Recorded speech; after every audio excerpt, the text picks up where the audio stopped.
মসজিদের আদব। মসজিদ কি জিনিস? মসজিদুন শব্দটি ইসমে মাফউলের সিগা। এর অর্থ হচ্ছে সিজদার স্থান, সিজদার জায়গা, যেখানে সিজদা দেওয়া হয়, যে স্থানে সিজদা দেওয়া হয়। তো শাব্দিক দৃষ্টি থেকেই শাব্দিক অর্থটাকে আমরা বুঝতে পারি মসজিদ একটা স্থান, একটা জরফ, যেখানে মানুষ সিজদা দেয়। এমন এক পবিত্রতম জায়গা যেখানে মানুষ সিজদা দেয়, এটাই মসজিদ।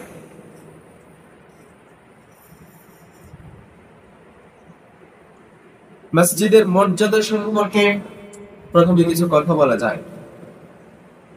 মসজিদের মর্যাদা সম্পর্কে কথা বলার আগে মসজিদে আমরা কি করব এটার একেবারে সার সংক্ষেপ এক কথায় কিভাবে প্রকাশ করা যায় আল্লাহ তাআলা বলছেন, وَأَنَّ مَسَاجِدَ لِلَّهِ فَلَا تَدْعُوا مَعَ اللَّهِ أَحَدًا। আর এই মসজিদটা হচ্ছে আল্লাহর জন্য, এবং যখন তোমরা মসজিদে আসবে একমাত্র আল্লাহর জিকির করবে, একমাত্র আল্লাহকে স্মরণ করবে, আল্লাহ ছাড়া কাউকে তোমরা এই মসজিদে ডাকবে না। এর কারণ হচ্ছে ইহুদি এবং খ্রিস্টানরাও আমাদের মতোই নির্দিষ্ট জায়গায় এসে তারা ইবাদত করে, তাদের গির্জায় গিয়ে, তাদের প্যাগোডায় গিয়ে তারা ইবাদত করে, তাদের চার্চে গিয়ে তারা ইবাদত করে, কিন্তু তারা সেখানে আল্লাহ ছাড়াও অন্যান্যদেরকে ডাকে, অন্যান্যদেরকে স্মরণ করে, অন্যান্যদের কাছে সাহায্য কামনা করে। খ্রিস্টানরা যিশুর কাছে অর্থাৎ ঈসা আলাইহিস সালামের কাছে সাহায্য কামনা করে। আল্লাহ ছাড়াও তারা ঈসা আলাইহিস সালামকে স্মরণ করে। ইহুদিরা আল্লাহ ছাড়াও আল্লাহর বান্দা উযাইর আলাইহিস সালামকে স্মরণ করে, তার কাছে সাহায্য প্রার্থনা করে। এভাবে অন্যান্য ধর্মাবলম্বীরা তাদের ধর্মীয় গির্জা, প্যাগোডা, মন্দির, চার্চ ইত্যাদিতে গিয়ে তারা আল্লাহ ছাড়াও অন্যান্যদেরকেও স্মরণ করে, অন্যান্যদেরকেও ডাকে। এই জন্য আল্লাহ বলছেন, তোমরা যখন মসজিদে যাবা, হে মুমিন, তোমরা যখন মসজিদে যাবা, তোমরা আল্লাহ ছাড়া আর কাউকে সেখানে তার সাথে স্মরণ করবে না। আল্লাহ ছাড়া কারো কাছে সাহায্য প্রার্থনা করবে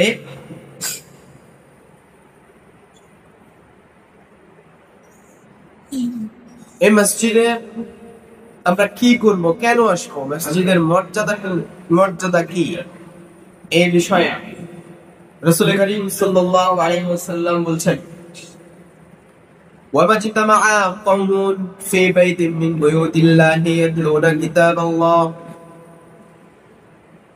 যে ব্যক্তি, যে দল, যে কওম মসজিদে যায়, আল্লাহর কোরআন থেকে তেলাওয়াত করে,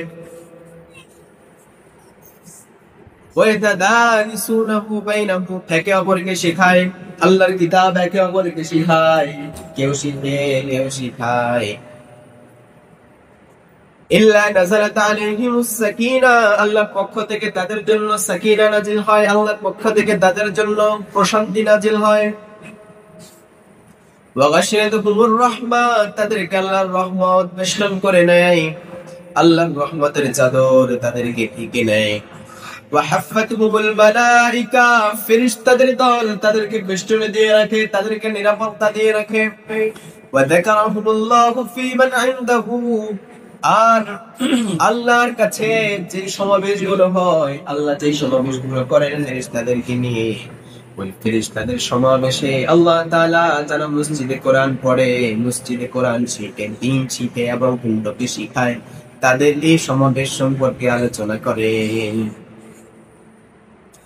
ওয়ামান বাহতা বিহি আমালুহু, যে ব্যক্তি তার কাজে, যে ব্যক্তি তার আমলে, তার নামাজে, তার সালাতে, তার তাসবিরে, তার আলোচনায়, তার জিকিরে, তার তিলাওয়াতে ধীরস্থিরতা অবলম্বন করে, ওয়ালাম ইউসরি বিহি নাসাবুহু, এবং সে এখানে আসলে তাড়াহুড়া দেখায় না। তাহলে যারা মসজিদে আসে, আল্লাহর কিতাব থেকে তেলাওয়াত করে, শিখে, অন্যকে শিখায়, আলোচনা করে, মুযাকারা করে, ওই ব্যক্তিদের ব্যাপারে আল্লাহ নবী বলছেন, আল্লাহ তাআলা আরশের নিচে ফেরেশতাদেরকে নিয়ে আল্লাহ যে সমাবেশ করেন, ওই সমাবেশে, এই সমাবেশে যারা উপস্থিত তাদেরকে নিয়ে আলোচনা হয়। সাহাবায়ে কেরাম বললেন, ইয়া রাসূলুল্লাহ, আল্লাহ কি আলোচনা করেন এই সমাবেশ নিয়ে, এই বৈঠক নিয়ে আল্লাহ তাআলা ফেরেশতাদের সাথে কি আলোচনা করেন? বিশ্বনবী বলেন, আল্লাহ পাক ফেরেশতাদেরকে বলেন, আমার বান্দারা এখানে বৈশাখ করেটা কি, এইখানে বসে কি করে? ফেরেশতারা জবাব দেয়, তারা আমাদের মহন্ত, আমাদের পড়ন্ত, আমাদের কিতাব, শরীয়ত ইত্যাদি নিয়ে আলোচনা করে, জান্নাত জাহান্নাম নিয়ে আলোচনা করে। আল্লাহ জিজ্ঞেস করেন, তারা কি আমার জান্নাত জাহান্নাম দেখেছে নাকি, আমাকে দেখেছে নাকি? ফেরেশতারা বলে, না, তারা তো আপনাকেও দেখে না, আপনার জান্নাতও দেখে না, আপনার জাহান্নামও দেখে না। কিন্তু তারা কি আশা করে এই আলোচনার দ্বারা? তারা এই আলোচনার দ্বারা কি আশা করে? ফেরেশতারা বলে, তারা আশা করে আমাদের কাছ থেকে, তারা দয়া আশা করে, রহমত আশা করে, তারা আপনার কাছ থেকে মাগফিরাত আশা করে, আপনার ক্ষমা আশা করে, জান্নাত আশা করে। তখন আল্লাহ বলে, তারা যেহেতু আমাকে দেখে নাই, আমার জান্নাতও দেখে নাই, আমার জাহান্নামও দেখে নাই, তারপরেও তারা এই বিষয়গুলো নিয়ে আলোচনা করছে, তোমরা শান্তি থেকো, আমি আমার বান্দাদেরকে আমার মাগফিরাত আশা করে, এই জন্য আমি তাদেরকে ক্ষমা করে দিলাম। তারা আমার রহমত আশা করে, তাদের জন্য আমার রহমতের দুয়ার খুলে দিলাম। তারা আমার জান্নাত আশা করে, তাদের জন্য আমি জান্নাত লিখে দিলাম। তারা আমার কাছ থেকে জাহান্নামের ভয় করে, এই জন্য তাদের জন্য আমি জাহান্নামকে হারাম করে দিলাম। এই হচ্ছে মসজিদের কাজ। মসজিদে আসলে তাড়াহুড়া করা যাবে। যারা ধীরস্থিরতার সাথে তিলাওয়াত করে, সালাত পড়ে, আজকার আদায় করে, তাদের জন্য এই ফজিলত। আহাব্বুল মাকান ফিদ দুনিয়া আল মসজিদ, আল্লাহর কাছে এই দুনিয়ার মধ্যে সবচেয়ে প্রিয় জায়গা, সবচেয়ে প্রিয় স্থান হচ্ছে মসজিদ। আল্লাহর কাছে সবচেয়ে প্রিয় জায়গা হচ্ছে মসজিদ। বিশ্বনবী বলেন, আহাব্বুল বিলাদি ইলাল্লাহি মাসাজিদুহা ওয়া আবগাদুল বিলাদি মিনাল্লাহি আসওয়াকুহা। এই পৃথিবীর বুকে আল্লাহর কাছে সবচেয়ে প্রিয় জায়গা হচ্ছে মসজিদ, এবং সবচেয়ে গজবের জায়গা হচ্ছে বাজার। বাজারটাকে বিশ্বনবী বলেছেন, এটা তোমাদের জন্য গোসলখানার মতো অথবা বাথরুমের মতো। বিষয়টা এইরকম যে তোমাদের যতক্ষণ প্রয়োজন সেখানে থাকবে, প্রয়োজন শেষ বের হয়ে চলে আসবে। এটা হচ্ছে বাজার, মুসলিমদের বাজার হবে এটা। যতক্ষণ প্রয়োজন থাকবে, প্রয়োজন শেষ চলে আসবে। এটা প্রয়োজন পূরণের জায়গা, এখানে লম্বা সময় ধরে আড্ডা দেওয়ার জায়গা নয়। আল্লাহ আমাদেরকে বোঝার তৌফিক দাও। আর মুসলিম উম্মার জন্য, উম্মতে মুহাম্মাদের জন্য একটা বড় নিয়ামতের জায়গা হচ্ছে যে আল্লাহ তাআলা এই পুরো জমিনটাকে, এই পুরো পৃথিবীটাকে মুসলিম উম্মার জন্য, উম্মতে মুহাম্মাদের জন্য মসজিদ ঘোষণা করে নিয়েছে। যে কোনো পবিত্র জায়গা, পৃথিবীর যেই কোনো স্থান, সেটা জমির আইল হইতে পারে, নদীর পার হতে পারে, সেটা কোন ঘর হইতে পারে, অথবা ছাউনি ছাড়া যে কোনো জায়গা হইতে পারে, কোন খোলা মাঠ হতে পারে, মরুভূমি হইতে পারে, পুরা জমিনটাই আল্লাহ তাআলা এই মুসলিম উম্মার জন্য, উম্মতে মুহাম্মাদের জন্য মসজিদ ঘোষণা করে নিয়েছে। পবিত্রতম যে কোনো জায়গায় আমরা সিজদা করি না কেন, আল্লাহ তাআলা সেই সিজদাকে পবিত্রতা পায় নিয়ে নেবে ইনশাআল্লাহ। বিশ্বনবী বলেন, ওয়া জুইলাত লি আল আরদু মাসজিদান ওয়া তাহহারুন। এই মসজিদটাকে, এই পুরো পৃথিবীটাকে আল্লাহ তাআলা আমার জন্য মসজিদ ঘোষণা করে দিয়েছে। পুরো মসজিদটাই আমার জন্য, পুরো বিশ্বটাই আমার জন্য মসজিদ, পুরো জমিনটাই আমার জন্য মসজিদ। তাহলে এই মসজিদ মর্যাদাপূর্ণ এমন একটা স্থান, এমন একটা স্থাপনা, যেটা কিনা মুসলিম সমাজের, মুসলিম জনগোষ্ঠীর সামাজিক কেন্দ্রবিন্দু যে মসজিদ, এই মসজিদের পরিচালনা কারা করবে, এই মসজিদের পরিচালক কারা হবে, এটার কার্যক্রম কারা সামলাবে, এই মর্যাদাপূর্ণ দায়িত্ব তাদেরকে দেয়া হবে। আল্লাহ বলছেন ইন্নামা ইয়া'মুরু মাসাজিদাল্লাহি মান আমানা বিল্লাহি ওয়াল ইয়াউমিল আখির ওয়া আকামুস সালাতা ওয়া আতাস যাকাতা ওয়া লাম ইয়াখশা ইল্লাল্লাহ উলাইকা ইয়াকুনু মিনাল মুহতাদিন। আল্লাহ বলছেন মসজিদের রক্ষণাবেক্ষণের দায়িত্ব পালন করবে শুধুমাত্র তারা। ইনতামাদ আল্লাহ নির্দিষ্ট করে দিয়েছেন সবাইকে এর দায়িত্ব দেওয়া যাবে না। আল্লাহ ইনতামা শব্দ ব্যবহার করে এটাকে নির্দিষ্ট করে দিয়েছেন শুধুমাত্র তাদেরকেই এই মসজিদের দেখভাল করার দায়িত্ব দেওয়া হবে। মান আমানা বিল্লাহ, যারা আল্লাহর উপরে ঈমান এনেছে, যারা ঈমানদার। সুতরাং কোন মুশরিককে, কোন বেঈমানকে এই মসজিদ পরিচালনার দায়িত্ব দেওয়া যাবে না। কিছুদিন আগে একটা সংবাদে আমরা দেখলাম রাষ্ট্রীয়ভাবে হয়তো একটা সিদ্ধান্ত নেওয়া হচ্ছে, যতগুলো মডেল মসজিদ করা হয়েছে সরকারিভাবে, ওই মডেল মসজিদ গুলোর দায়িত্ব, পরিচালনার দায়িত্ব, প্রধান দায়িত্ব ভার দেওয়া হবে ডিসিদেরকে। এখন আমার প্রশ্ন হলো, বা আমাদের সরল মনে প্রশ্ন হলো, বাংলাদেশের সকল ডিসি তারা কি মুসলিম? তারা কি মুমিন? অসংখ্য মুসলিম আছে, অনেক ডিসি আছে যারা মুসলিম, অনেক ডিসি আছে তারা মানবতাবাদী, অনেক ডিসি আছে তারা নাস্তিক। এদেরকে কি মসজিদ পরিচালনার দায়িত্ব দেওয়ার কোন সুযোগ আছে? না। তো এই সিদ্ধান্তটাকে আমরা ভালোভাবে দেখেছি না, এটা ভালো সিদ্ধান্ত হবে না যতই সেটা সরকারি মসজিদ হোক।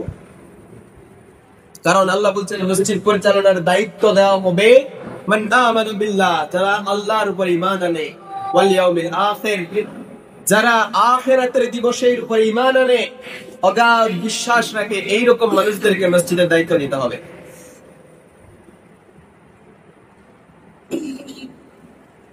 ওয়া আকামুস সালাতা, যারা নামাজ কায়েম করে, কোনো বেনামাজিকে মসজিদ রক্ষণাবেক্ষণের দায়িত্ব দেয়া যাবে না।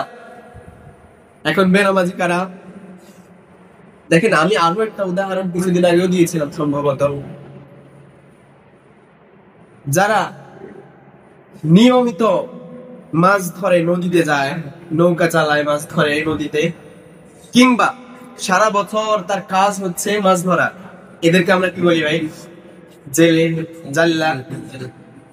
কিন্তু আমাদের বাচ্চা চারা কিংবা আপনারাও তো পুকুরে জাল মারেন, আপনারাও তো মাছ ধরেন, আপনাদেরকে জাল্লা মালা হয়? যেমনি ভাবে দু একদিন মাঝে মধ্যে জাল মারার দ্বারা আপনি জাল্লা নয়, একই ভাবে দুই এক ওয়াক্ত সপ্তাহে দুই এক ওয়াক্ত মসজিদে আসার দ্বারা, নামাজ পড়ার দ্বারা আপনি মুসল্লিও নয়। কথা কি বুঝতে পারলাম? যারা সপ্তাহে সপ্তাহে মসজিদে আসে, মাঝে মধ্যে ভুলে চলে আসে, এদেরকে মুসল্লি বলা হবে না, এরা মুসল্লি না। তো আল্লাহ বলছেন আকামাস সালাহ, যারা নামাজ কায়েম করে, মসজিদের দায়িত্ব তাদেরকেই দেয়া হবে, যারা নামাজ কায়েম করে, নিয়মিত মুসল্লি, তাদেরকে দেয়া হবে। ওয়া আতাজ যাকাত, যাদের সম্পদ আছে এবং যাকাত দেয়, সম্পদ থাকলে যাকাত আদায় করে দেয়, গরিবের হক মেরে দেয়, এরকম মানুষকে মসজিদের দায়িত্ব দেয়া যাবে না। ওয়ালাম ইয়াখশা ইল্লাল্লাহ, আরো একটা কঠিন গুণ আছে, সেটা হচ্ছে আল্লাহ ছাড়া কাউকে ভয় করে না, এরকম হইতে হবে মানুষরা। যে মানুষদেরকে মসজিদের দায়িত্ব দেওয়া হবে তারা এমন হবে, তারা আল্লাহ ছাড়া কাউকে ভয় করে না। তাইলে কোন নমনম করা ব্যক্তি নেতার সামনে গেলে বিলের মতো নেতার পা ছুঁয়ে সালাম করে, এইরকম কোন ব্যক্তিরে মসজিদের দায়িত্ব দেওয়া যাবে না, কারণ সে তার নেতার কথা ছাড়া এক চুলা উঠতে পারে না। সে যদি 5 মিনিট বক্তব্য দেয় 3 মিনিট নেতার প্রশংসা করে। কোন একটা কর্মসূচি সে যদি ঘোষণা করতে চায়, সমাজে কোন একটা কল্যাণমূলক কাজ করবে, এটা তার অনুভূতি ছাড়া তার মুখ দিয়ে একটা শব্দ বের করার ক্ষমতা তার নাই। এইরকম মানুষগুলারে মসজিদের দায়িত্ব দেয়া যাবে। মসজিদের দায়িত্ব তবে এমন মানুষগুলাকে ওয়ালাম ইয়াখশা ইল্লাল্লাহ, যারা আল্লাহ ছাড়া কাউকে ভয় করে না। উলাইকা হুম ইয়াকুনু মিনাল মুহতাদিন। কেন এদেরকে দেয়া হবে? কারণ এই মানুষগুলাই হেদায়েতের উপরে আছে, এই জন্য এদেরকেই মসজিদের দায়িত্ব দিতে হবে। তাহলে এই গুণগুলো যাদের কাছে থাকবে, মসজিদের দায়িত্ব, মসজিদ দেখভাল করার দায়িত্ব, মসজিদের যত্ন সেবা করার দায়িত্ব এইরকম মানুষগুলোকে দিতে হবে। আমি তো মনে করি মসজিদের সভাপতি এমন হওয়া উচিত যে ইমাম সাহেব না থাকলে উনি আযানও দিতে পারবেন, নামাজও পড়াইতে পারবেন, খুতবাও দিতে পারবেন। এরকম মানুষ মসজিদের সভাপতি হওয়া উচিত। এজন্যই আল্লাহ তাআলা বলছেন প্রত্যেক সমাজ থেকে এমন একটা জাতি, এমন একটা গোষ্ঠী, এমন একটা গ্রুপ থাকতে হবে যারা ইসলামের অগাধ জ্ঞান অর্জন করবে। এটা কোরআনের নির্দেশ। প্রত্যেক সমাজে কিছু মানুষ এমন থাকতেই হবে। কিন্তু আমাদের অধিকাংশ সমাজেই এইরকম মানুষজন খুঁজে পাওয়া যায় না। বেশিরভাগ সমাজে এরকম নাই। গুটি কিছু সমাজ হয়তো পাওয়া যাবে হাতেগোনা যেখানে এরকম মানুষ আছে। আবার যে সকল সমাজে এইরকম মানুষজন, যোগ্য মানুষজন আছে, তাদেরকে ন্যূনতম মূল্যায়ন করা হয় না। তারা না সমাজে আছে, তারা না ওই মসজিদের দায়িত্বে আছে, তারা না খুতবায় আছে, তারা না ইমামতে আছে, তারা না মসজিদে আছে, কিছুতেই নেই। আর যে সমাজে নাই সেখানে তো নাই। এই জন্য আপনাদের আগামী প্রজন্মের মধ্যে এমন কিছু মানুষ গড়ে তুলেন, এমন কিছু সম্ভাবনাকে সামনে আগায় নেন, যারা আগামী সমাজে এমন হবে যে আমরা পারি না, আমাদের বয়স শেষ হয়ে গিয়েছে, আমাদের প্রজন্ম এমন হবে যারা মসজিদ পরিচালনার দায়িত্ব নেবে তাদের মধ্যে একাধিক ব্যক্তি থাকবে, তারা জুমার খুতবা দিতে পারবে। অন্তত পক্ষে বেশি না হোক এতটুকু যাতে পাই। আল্লাহ আমাদেরকে বোঝার তৌফিক দেন। আমরা তো খালি শুনি, বুঝতেও চাই না, এটাকে গুরুত্বের সাথে বিচারও করি না, নিও না।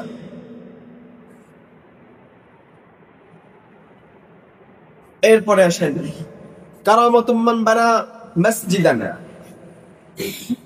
কারামাতুম মান ইয়াবনা মসজিদান, যারা মসজিদ বানায় তাদের সম্মান, তাদের মর্যাদা কি?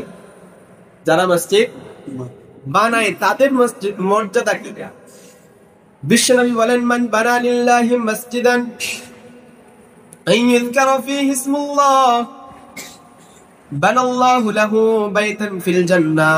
যে ব্যক্তি একটা মসজিদ বানায়, যে ব্যক্তি আল্লাহর সন্তুষ্টির জন্য একটা মসজিদ বানায়, আর ওই মসজিদে আল্লাহর জিকির হয়, অর্থাৎ নামাজ হয়, তিলাওয়াত হয়, আল্লাহর বড়ত্বের আলোচনা হয়, তাওহীদের আলোচনা হয়, তাওহীদের দার্স হয়, এমন একটা মসজিদ যদি কেউ বানায়, ওই মসজিদে আল্লাহর জিকির হয়, বানাল্লাহু লাহু বাইতান ফিল জান্নাহ, আল্লাহ জান্নাতে তার জন্য একটা ঘর বানায়।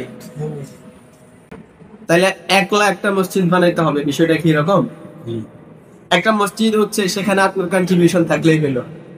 তাহলে যতগুলো মসজিদ তৈরি করার ক্ষেত্রে, যতগুলো মসজিদ বানানোর ক্ষেত্রে আপনার অবদান আছে, প্রত্যেকটা মসজিদের বিনিময়ে আল্লাহ তাআলা আপনার জন্য জান্নাতে একটা করে ঘর বানাবেন।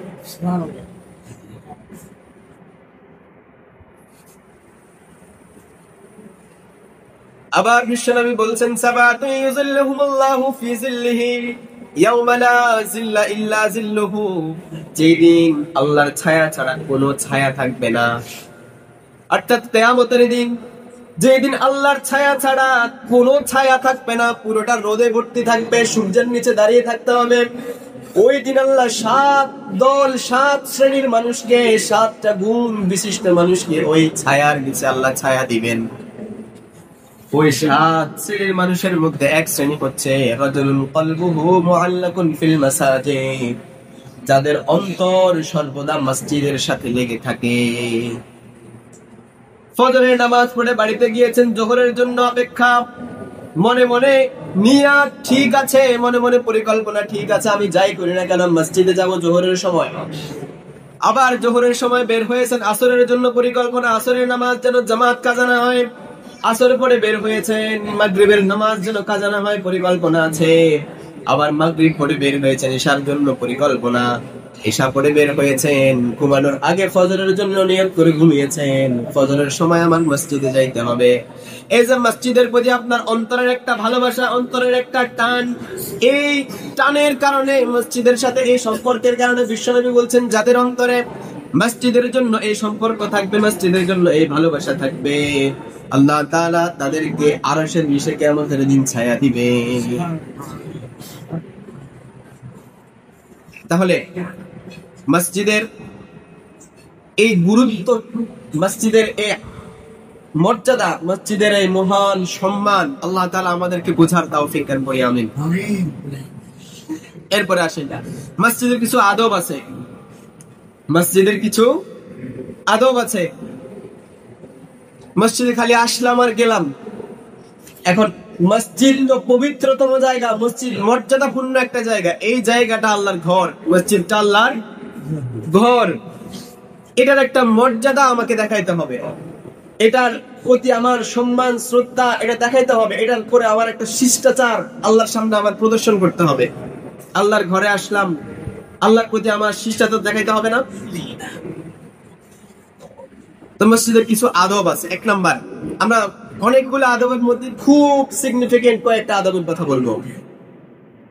এক নাম্বার, আইয়াযহাবা বিল ওযুই, মসজিদে যেতে হবে ওযুর সাথে, মসজিদে যেতে হবে ওযুর সাথে। মসজিদে ঢোকার জন্য ওযু করা ফরজ নয়, তবে এটা আদব। মসজিদে ঢোকার জন্য ওযু করা ফরজ না, আপনি ঢুকতে পারবেন, তবে নামাজের জন্য ওযু ফরজ। যদি কোনো কারণে কোনো বৈঠকে মসজিদে আপনি ঢুকেন, ওযু না থাকলে গুনাহ হবে না, এটা মাকরুহ। তাহলে মসজিদে ঢোকার সময় ওযু করাটা কি ভাই? আদব, মসজিদের আদব। এবং এই ওযুর দ্বারা বিশাল লাভ। বিশ্বনবী বলেন, মান তাতাহহারা ফি বাইতিহি সুম্মা মাশা ইলা বাইতিন মিন বুয়ুতিল্লাহি,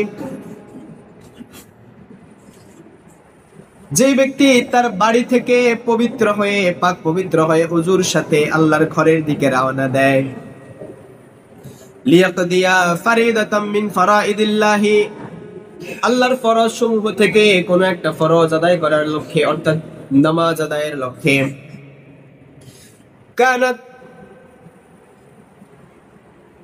কানাত হাত্তুদান আহাদুহুমা তাখুত্তু খুতওয়াতুন ওয়াল আখার ওয়া তারফাউ দারাজা, প্রত্যেক কদমের বিনিময়ে আল্লাহ তাআলা তার এক একটা করে গুনাহ মাফ করে দেন, এবং আরেকটা কদমের বিনিময়ে আল্লাহ তাআলা তার মর্যাদা বৃদ্ধি করে দেন।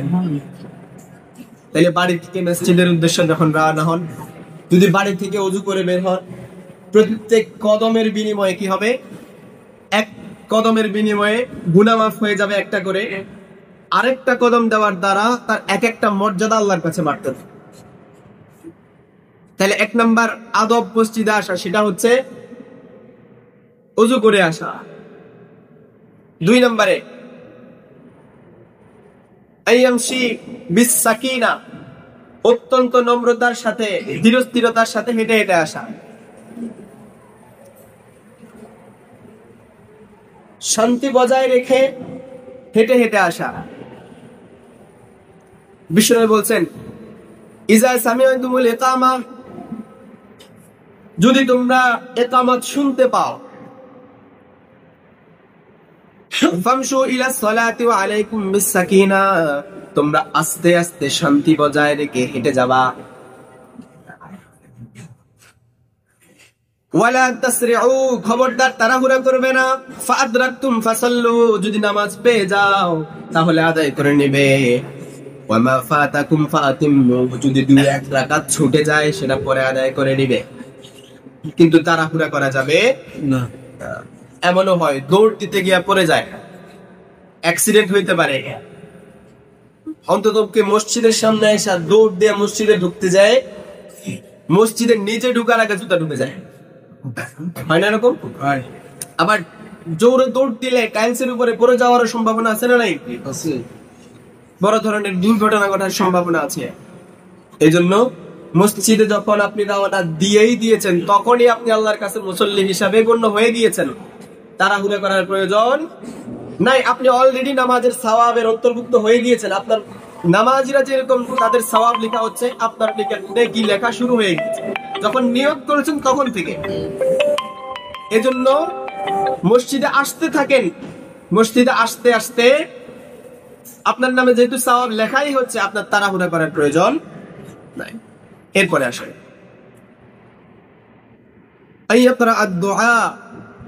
মসজিদে প্রবেশ করার সময় দোয়া পড়া। মসজিদে প্রবেশ করার সময় দোয়া পড়া এবং বের হওয়ার সময় দোয়া পড়া। আল্লাহর নবী বলছেন, ইযা দাখালা আহাদুকুমুল মাসজিদা ফালিয়াকুল আল্লাহুম্মা ইফতাহ লি আবওয়াব রাহমাতিক। তোমরা যখন মসজিদে ঢুকবা তখন পড়ো, তখন বলো আল্লাহুম্মা ইফতাহ লি আবওয়াব রাহমাতিক। ওয়া ইযা খারাজা, যখন বের হবে, ফালিয়াকুল আল্লাহুম্মা ইন্নী আসআলুকা মিন ফাদলিক। যখন বের হবে তখন পড়বা আল্লাহুম্মা ইন্নী আসআলুকা মিন ফাদলিক। এরপরে ইয়াবিউ ওয়া ইয়াতাবাইউ ফিল মসজিদি হারাম। মসজিদে ব্যবসা বাণিজ্য করা হারাম। মসজিদে ব্যবসা বাণিজ্য করা, মসজিদে ব্যবসা বাণিজ্য করা যাবে না, এটা ব্যবসার জায়গা না, এখানে ব্যবসা বাণিজ্য করা যাবে না। আল্লাহ নবী বলছেন, ইযা রাআইতুম মাইয়াবিআ আও ইয়াতাবাআ ফিল মসজিদ, কেউ যদি দেখো মসজিদে ক্রয় বিক্রয় করছে, কেনাবেচা করছে মসজিদের মধ্যে বসে, ফাকুলু, তোমরা তার উদ্দেশ্যে বলো, লা আরবাহাল্লাহু তাবারাক লা আরবাহাল্লাহু তিজারাতাকা, আল্লাহ তোমার এই ব্যবসার মধ্যে বরকত উঠায় নেয়, তোমার এই ব্যবসার বরকত আল্লাহ উঠায় নেয়। যদি কেউ কেনাবেচা করে তাদের ক্ষেত্রে, এজন্য মসজিদে কেনাবেচার জায়গা না, এখানে কেনাবেচা করা যাবে না। তারপরে আইসকুতু ফি ওয়াক্তি খুতবাতিন, খুতবার সময় চুপ থাকা। মসজিদে চুপ থাকা, কথা অপ্রয়োজনীয় কথা না বলা। বিশ্বনবী বলছেন, ওয়াইদা ক্বালাত লি সাহিবিকা ইয়াউমুল জুমআতি আনসির, কেউ যদি মসজিদে এসে আরেকজনকে বলে না চুপ থাকো, এটা যদি কেউ বলে, বিশ্বনবী বলছেন, ফাকাত লাগাউতা, তুমিও অপ্রয়োজনীয় কথা বললা, তুমিও বেশি কথা বললা, তোমার ফোন দিদি করতে কেউ বলে নাই, চুপ থাকো, এই কথাটা বলার প্রয়োজন। এটা যদি আপনি বলেন তাহলে আপনিও অপ্রয়োজনীয় কথা শুনছেন। এই চুপ থাকো এটা বলা যাবে না, এটা বলা যাবে, আপনি আপনার মতো চুপ থাকবেন। একবার এক প্রোগ্রামে এরকম হয়েছে, কোন একটা অনুষ্ঠানে হয়তো আমাদের এক উস্তাদ বলছে যে যিনি বক্তব্য দেওয়ার জন্য মঞ্চে আসছেন উনি বলতেছেন এই সবাই চুপ করেন। এখন উনার পাশে যে আছে উনিও বলতেছে সবাই চুপ করেন। এরকম করতে করতে পেছনের দিক থেকে দেখা যাচ্ছে অধিকাংশ মানুষ, বেশিরভাগ মানুষ বলা শুরু করছে সবাই চুপ করেন, কেউ চুপ করতেছে না, সবাই শুধু কি বলতেছে চুপ করেন। এই জন্য অন্য কাউরে চুপ করানোর দায়িত্ব আপনার নেওয়ার দরকার নাই, নিজ দায়িত্বে নিজে চুপ থাকলে সবাই চুপ হয়ে যাবে। তারপরে আসেন না, লা ইয়াজুযু আইয়ালানা মিন শাইইন দাল্লাহ, কোন বিষয় বা কোন জিনিস হারায় গেছে, এখন মসজিদে এসে যদি আপনি ঘোষণা দেন, এটা জায়েজ নাই। কোন হারানো জিনিসের ব্যাপারে, হারায় গেছে ওই জিনিসের ব্যাপারে মসজিদে ঘোষণা দেওয়া জায়েজ নাই।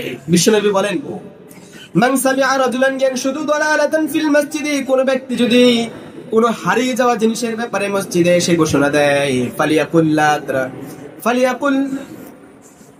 লা আদরাহাল্লাহু ইলাইকা লা রাদ্দাল্লাহু ইলাইকা, ফালিয়াকুল লা রাদ্দাল্লাহু ইলাইকা, কোন ব্যক্তিকে যদি তোমরা শুনো মসজিদে এসে ঘোষণা দিচ্ছে তার কোন জিনিস হারিয়ে গেছে এরকম, তোমরা তাকে বলবা লা রাদ্দাল্লাহু ইলাইকা, আল্লাহ তোমার এটা ফিরায় না দেখ, আল্লাহ তোমার এটা ফিরায় না দেখ। ফাইনাল মাসাজিদ লাম তুবনা লিহাদা, এই মসজিদ এই জন্য বানানো হয় নাই। কোন হারানো জিনিস ঘোষণা, হারানো জিনিস হারায় গেছে এই জিনিস ঘোষণা দেওয়ার জন্য মসজিদ বানানো হয় নাই। তাহলে মসজিদের মাইক যেই কোনো ঘোষণার জন্য আপনি ব্যবহার করতে পারবেন না। কেউ মারা গিয়েছে তার জানাজার সময় ঘোষণা করার জন্য মাইক ব্যবহার করতে পারবেন, তবে মারা গিয়েছে তার মৃত্যুর সংবাদটা ঘোষণা দেওয়ার জন্য মসজিদের মাইক ব্যবহার করতে পারবেন না। কথা কি বুঝতেছেন? একটু সতর্কতার সাথে বোঝেন। আমি কিন্তু কথা দুইটা বলছি, অনেকে মনে করবে একই কথা হইল, একই কথা হইল না। কেউ মারা গিয়েছে, প্রথমে ঘোষণা দিলেন যে অমুকপুর নিবাসী, এত নাম্বার ওয়ার্ড নিবাসী এতটা বাজে ইন্তেকাল করছে, জানাজার সময় পরে জানাই দেওয়া হবে। এরকম ঘোষণা আছে না? আছে, মানে অহরহ আছে। প্রথমে একবার এইটা ঘোষণা দেয়, আরেকবার ঘোষণা দেয় অমুক সাহেব মারা গেছেন, হসপিটাল থেকে উনার লাশ বাড়িতে আনা হয়েছে, জানাজার সময় পরে জানানো হবে। চতুর্থবার গিয়ে ঘোষণা দেয় যে জানাজার সময় অমুক সময়, যে এতটা বাজে উনার জানাজা হবে, জোহরের পরে আসরের পরে উনার জানাজা হবে অমুক জায়গায়। জানাজার 2 মিনিট আগে আবার ঘোষণা দেয় জানাজার সময় কাছাকাছি চলে আসছে, আপনারা যারা জানাজায় অংশগ্রহণ করতে আগ্রহী দ্রুত চলে আসেন। এই ফাইজলামি করার জায়গা মসজিদ না, এই ফাইজলামি করা যাবে না।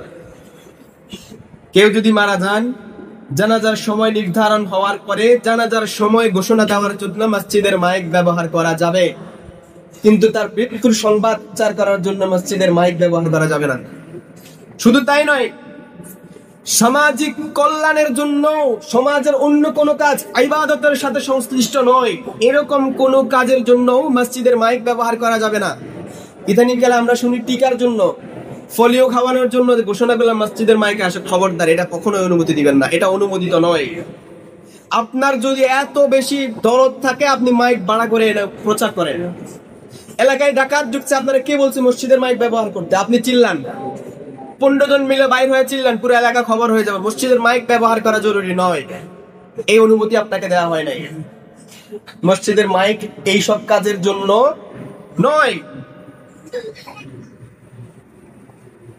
এবং মসজিদে আবার এটা অনেকে অন্যভাবে নিয়ে নেবেন যে মসজিদে তাহলে কি কিছুই করা যাবে না, মসজিদ কি চুপচাপ বসে থাকবো নামাজ পড়বো? তা না। মসজিদের দ্বীনি বিষয়ে মোজাকারা হইতে পারে, মসজিদে সামাজিক কল্যাণের বিষয়গুলো নিয়ে মোজাকারা হইতে পারে, আলোচনা হইতে পারে, মসজিদে বিয়ের দেন দরবার নিয়ে আলোচনা হইতে পারে, মসজিদে বিয়ে হইতে পারে, মসজিদের দ্বীনি বিষয়গুলো নিয়ে মোজাকারা, আলোচনা, সমালোচনা হইতে পারে। এগুলা কোনো দোষের কিছু না, দ্বীনি বিষয়ের জন্য মসজিদ উন্মুক্ত। সামাজিক কল্যাণমূলক বিষয়গুলোর জন্য মসজিদ উন্মুক্ত। এইগুলোর ক্ষেত্রে আবার বাধা দিতে চায় না। একটা বুঝে পুরোটা বুঝে না, এই হলো সমস্যা। একরকম বললে আরেক রকম বুঝে বাড়িতে চলে যায়। তাহলে বিতর্ক যেন না হয়। এরপরেও যদি কোনো বিষয় নিয়ে আপনাদের বিতর্ক থাকে, বড় প্রয়োজনে জেনে আল্লাহ বুঝার আমাদের তৌফিক দান করেন, পড়েন আমিন।